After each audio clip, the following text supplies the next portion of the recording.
and welcome back to Bourbon Barrel Talk. I'm your host, Scott Minton. Today we are back with my boy Johnny Tsunami at the Den of Thieves, even though it's only just one of the den. It is the single den. It is a single den, and there are still some thieves here. You know, thieves of whiskey, and then we've got thieves of the Brotherhood. Yeah, there's some shady individuals at this table today. It is. Self-included. Right. It's almost like a Brethren of Fools here. Oh. So anyway. Stay tuned, 2027. 2026, or I guess. 26. Anyway, so Brian's with us today. What's up, B-Phil? Mr. BP. Wonderful to be back. Mr. VA mortgage guy. Yeah, Brian the mortgage guy. Brian the mortgage guy. Word. I love it. Don't stop. Get it. So, What do you think of those 50-year mortgages that's coming up? Such a joke. It's... I had literally like a 45-minute argument on somebody on Facebook with somebody, and I was like, you know what, Scott, just get out. Like, Yep. If you're buying a house that's so expensive that you can only afford a 50-year mortgage, you don't need that house, like, for real. And, Yep. And I even say you really should ask your lender, and I'm sorry, I'm going to this rabbit hole. No, do it. That if you're buying a house and they approve you for $450,000, that's 40% debt to income, or 42, whatever the number is now. I don't know what it is now. It's like 42, something like that. Well, so VA can go up to 70. But I'm just saying the traditional mortgage. Well, yeah, not higher than 42 to 44. Yeah, so I say if they approve you at 44 or 42, ask them how much could you afford if you were at 27% debt to income. Mm-hmm. That's about where you need to stick at. Yeah, Fannie Mae and Freddie Mac, they say 27 or 25 in the front end, 32 in the back end. Yeah, so I say between 25 and 27 is kind of the magic number, the sweet spot, and people are like, but Scott, I can't. I'm like, then you need to either save more money or you need to buy a smaller house. Revisit that budget. Yep. So to deal with this tomfoolery, we're going to drink some bourbon. Bourbon, that's right. So we're bringing back the deluxe, the Bourbon Deluxe. Mr. Turner Wathen and Jordan are friends of ours, and we procured this bottle from them. It's an 8-year. It's batch 2. Sorry, I like it. You had a nice undercut there. Yeah. No sipping yet. No sip. I was nosing it. Yeah, boy, you had an awful lot of mouth in there for nose.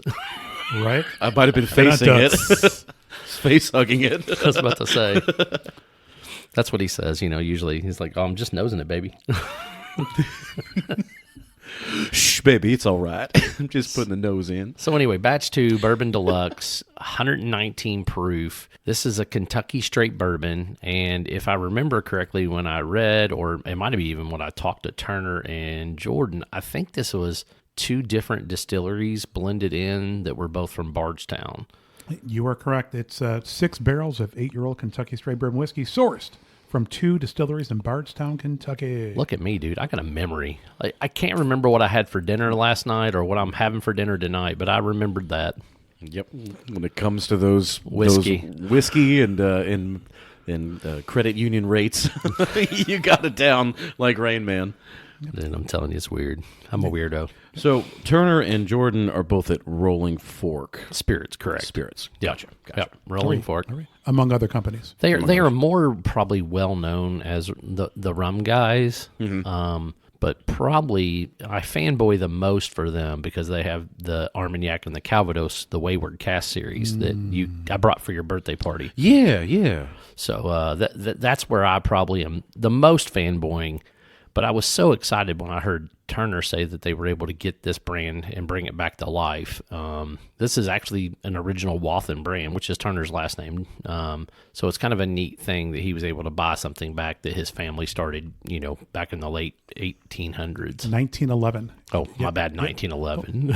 No, only because I'm reading it. I do not know that off the top of my dome. Gotcha. Anyway, so... Love the label. We got to take a second to just get that old English flair to it with the knight helm, Bourbon Deluxe. Wait, the what? A knight helm. What's a knight helm? It's the helmet. A knight, the helmet of the knight that is right there. I did not even A helm, notice. H-E-L-M. Okay, yes. got it. With this little blue feather. And I love the phrase here, glorious sunshine of 1,000 ages. And I'll say this is the least expensive waxed bourbon that I may have ever seen. Not to mention, 8-year-old product, barrel proof, super small batch. at that price point. Was it $64.99 is what they were selling Yeah, for? $64.99, six barrels. They had 1,116 bottles in total. That's crazy. Crazy good deal. That's a good deal. It's a great deal. It's not a deal; it's a steal. Dun-dun-dun. Yeah. Dun-dun-tss. Yep. Shall we get in this Glenn's? Let's fellas? dive in. You know, the funny thing is, while you guys are sniffing, I remember whenever I went up to kind of walk through the Rick House there, they have their barrels stored here close by.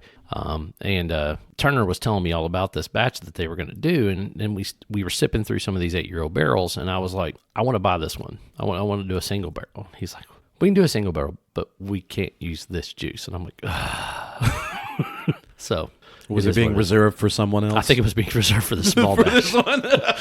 So that funny enough, like I said. So nice nose. It's delightful. It is. It's 119 proof.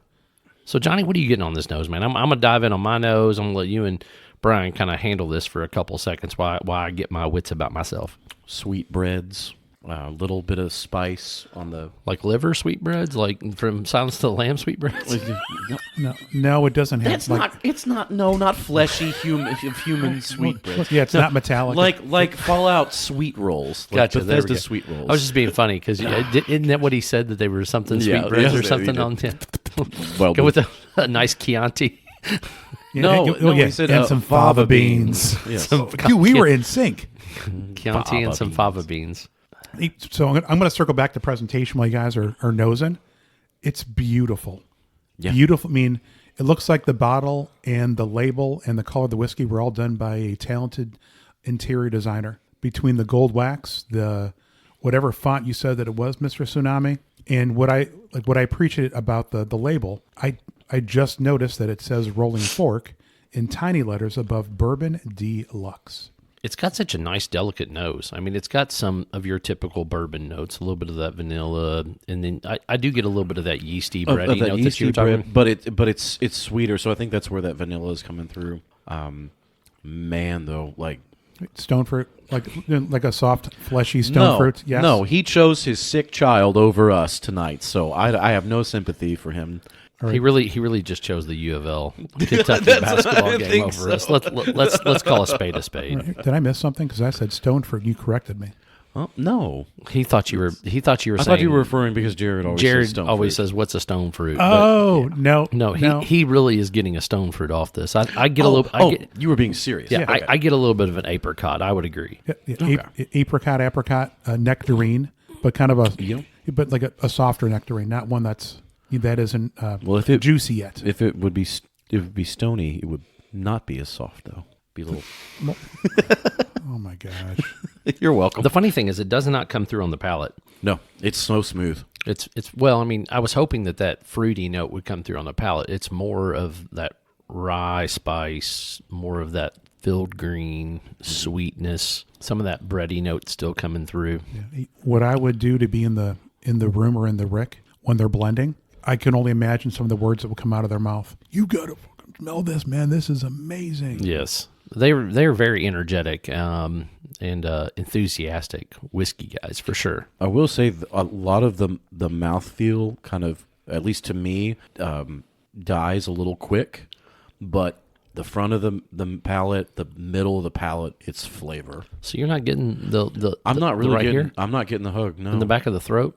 That is good. It's delicious. Wow. And I'm staring off into what would be a sunset, trying to figure out like what's going on there. It's crisp. It's obviously it's yummy. That's a word that a friend of ours likes to use. But underproof. It tastes underproof. So if this came from two distilleries in Bardstown, would we say it's probably what, BBC and what else? Oh, Barton. Do you think it's Barton? Nope. Yeah. I would probably agree with that.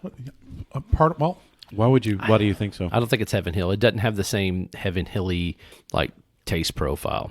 But I can see where Barton. I think the bulk of this, if I had to guess, I would say this was a 4. If it's a 6-barrel blend, I'd say it's 4 barrels of Bardstown Bourbon Company and 2 barrels of Barton. I'm being that weird and specific about it, but I'm going to do some exploratory stuff because we have.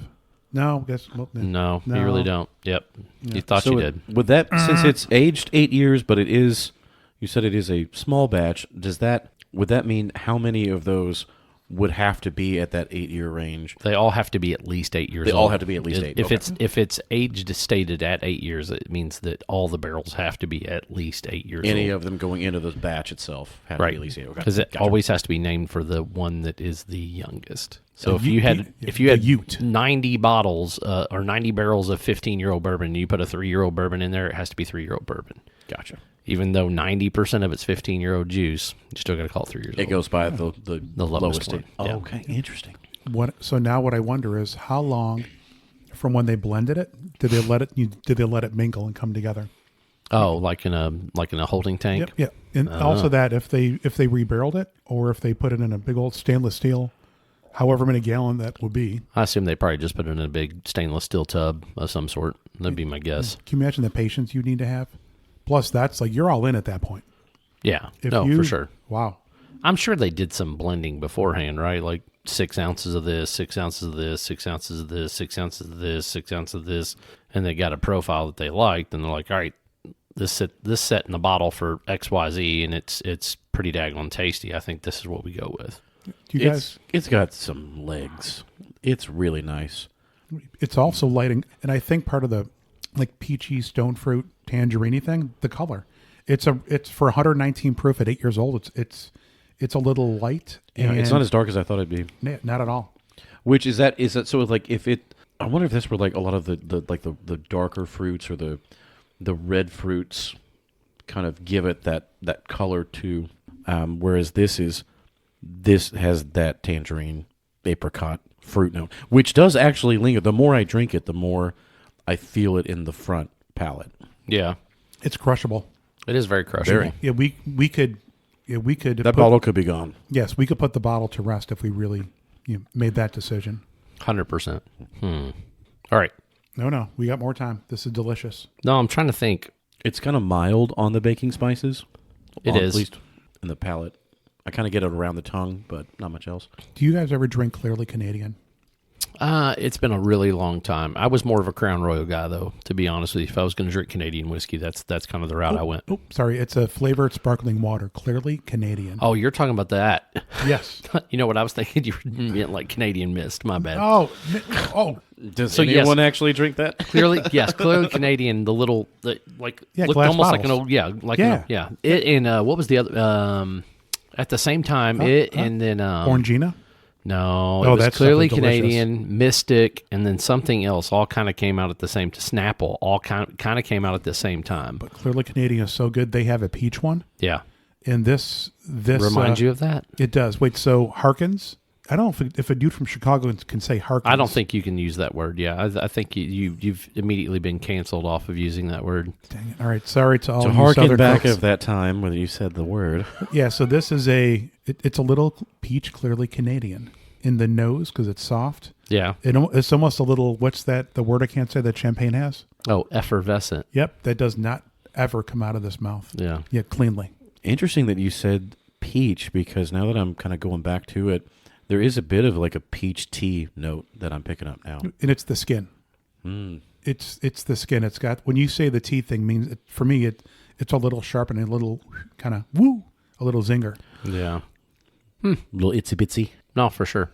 Man, this is one that equally smells and tastes as good. I'm really trying to pick out that baking spice. I just can't. Yeah. I think I've lost my palate for picking out baking spices. It's not like a rye, a deep rye baking spice, where that would be like your cinnamon, your nutmeg, your cardamom. This is, I don't even know if baking spice is the right word, but there is a hint of a spice in the back, which could be just a nice like a maple pepper. Just throwing it out there. I don't know. No, I would say it's probably closer to like that cardamom / clove type note would be my Like an allspice. Peach pie. yeah. I mean, just Would you something like a that. piece of pie? It's just weird, It's not nutmeg, it's not ginger, but it's kind of in that adjacent Okay. baking spice area. Again, I go pie when I now what I know is that since you guys are saying that because you put that in my noggin, I kind of go some sort of a peach pie, a little bit of like crusty brown sugar. Streusel. Streusel. A little speech streusel. Yeah, there we go. A little frosting on it. Dude, the nose just stays the entire time. It's amazing. So good. And this is a fresh crack. Yeah. Yeah, freshy fresh. This is one that we'll have to revisit again to see how things change. Yep. It's just super delicate. $64.99, 119 proof, 6 barrels of nothing under 8 years old. They had to have sold out really quick on what was it, Sill Boxes where they had Yep. it? This one did not. This was there for 2.5 weeks. That's crazy. I know. I ordered them when they the very first day because I missed the first release. Right. I had them in my cart. I was waiting for one extra thing to be available, and they were gone. Finito. Yeah. All right, let's give this a number. 1 to 10. Where are we at? I'm afraid because I kind of, in a few episodes ago, I gave the High West a little bit of a lower number because I didn't feel like, I thought if the taste of that bottle had matched the nose, it would have been a much higher number. This, it's got everything going for it. I'm giving this a 9. Giving it a 9. I'm giving it a 9. Big solid 9. I love the taste of this bourbon. It's a great bottle for sure. I'm at 8.25. 8.25. So it almost tastes like it's like it could be this isn't a talking smack in any way. It almost tastes like it could be a finished whiskey. It's got that peach. But the funny thing is, like, the peach is more on the nose, but it's more of like what Johnny said. It's like the tea, the grainy, like the baking spice, and then that rye and that filigree note that comes through. But dude, like, it's got a perfect little hug. It's got everything you really want. I mean, it's a great little bourbon. I'm probably more closer to that 8.35 to 8.45 range. So if there were Bourbon Deluxe Pop Rocks, like that's what this would be, because like the taste, seriously, like Pop Rocks. like the taste that you get on Pop Rocks. Yeah, it's like this. Like I love it. yeah. I also very, very, very seldom will I even go close to 9. It takes a lot. It does. Like I would need a shoulder rub, like a foot rub as I'm drinking whiskey. Whoa. Yeah, Let's keep it PG-13 here, folks. I've had some GTSs that were over 9s, and probably every King I've ever had was over 9.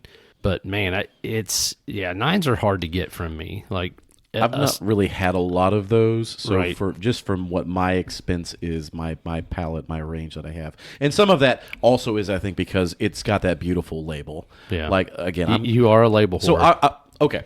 Can I amend? Not because I don't agree that it's worth the 9. I would say with the label adds a couple tact points. No, I get it. So let's say a 8.5. 8.5. 8.5. That plus 5 comes from my love of British lit and nightly the things. packaging and the packaging, all this stuff. the Yeah. total package, the style of the bottle itself, definitely is See, very nice. if I was to do anything, I would knock points off because it's got wax on it. I hate dealing with wax. No, but this is also easy wax to open. Some of the ones that have No, it has a correct pull tab. You're correct. I'd say you that. just pulled that shit right off. Yeah.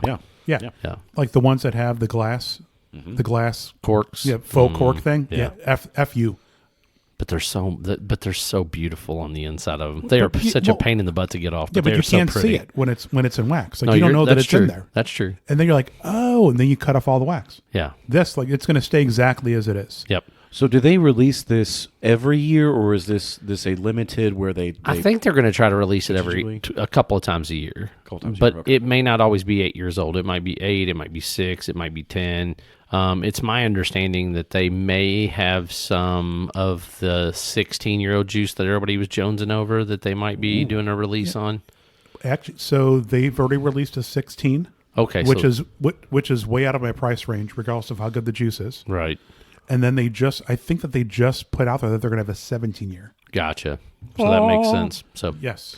anyway, I think that's our review. This is Scott from Bourbon Barrel Talk. If you want to find us, you can find us on Facebook, the Instagram, or the X. Make sure you hit the subscribe button. That way you get those episodes as soon as they drop on Sunday morning at 6 a.m.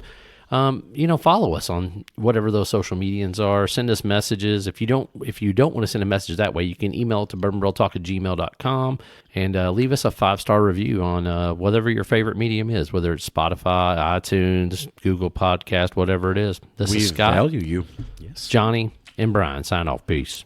To infinity.